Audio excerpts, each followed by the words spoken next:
বন্ধুরা দেখুন, এটা একটা কুইচা মাছ কিভাবে কাটা হচ্ছে দেখুন। এর কাটার পদ্ধতি একটু আলাদা, দেখুন ভিডিওটা।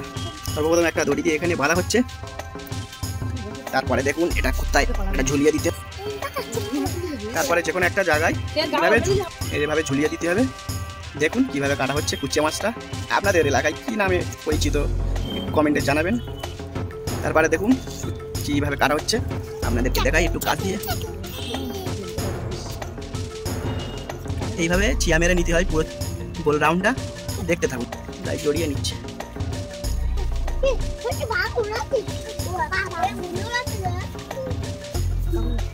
কাপড় নিয়ে একটু টানতে হবে, টানলে আমনে গায়ে থেকে ছালটা ছেড়ে চলে আসবে। দেখুন ভিডিও থেকে। কাজটা খুব একটা কঠিন নয় যদিও।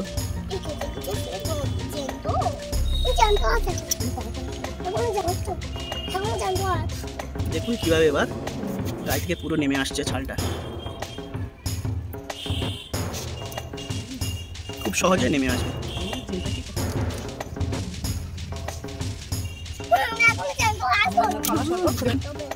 এর গায়ে খুব রক্ত হয়, এ খেলে গায়ে রক্ত হয়। ডাক্তাররাও খেতে পরামর্শ দেয় যাদের গায়ে রক্ত থাকে না। কিভাবে ছালটা চলে আসছে দেখুন। হয়তো দেখতে সাপের মতন, কিন্তু এটা সাপ না, এটা এক ধরনের মাছ।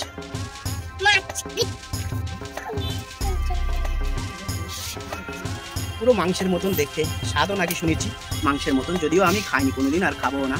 তো বাচ্চাদের জন্য রান্না হবে। দেখুন এবার কাটা হবে, কিভাবে কাটা হয় দেখুন। দেখুন এর গায়ে কতটা রক্ত, এর গায়েও খুব রক্ত, এর খেলেও রক্ত হয়। এখানে রক্ত কিভাবে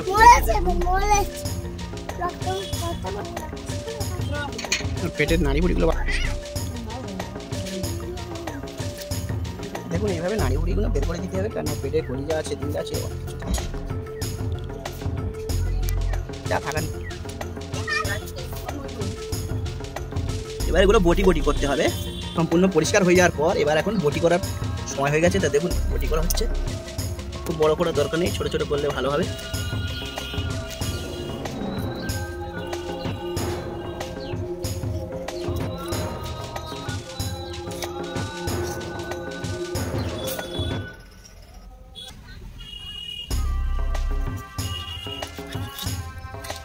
দেখুন পুরো মাছের মতো লাগছে কিন্তু। দেখুন এখানে ছাদে তুলসী গাছ বসানো আছে, দানা পরে অনেক হয়েছে, সব পিস হয়ে গেছে। এখানে দেখুন এই কটাই হয়েছে, বাচ্চাদের দেওয়া হবে।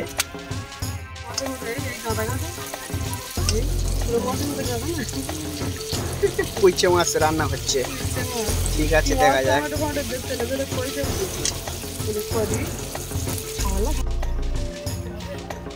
দেখুন বন্ধুরা রান্না হয়ে গেছে কুইচা মাছ, স্বাদও ভালো হয়েছে।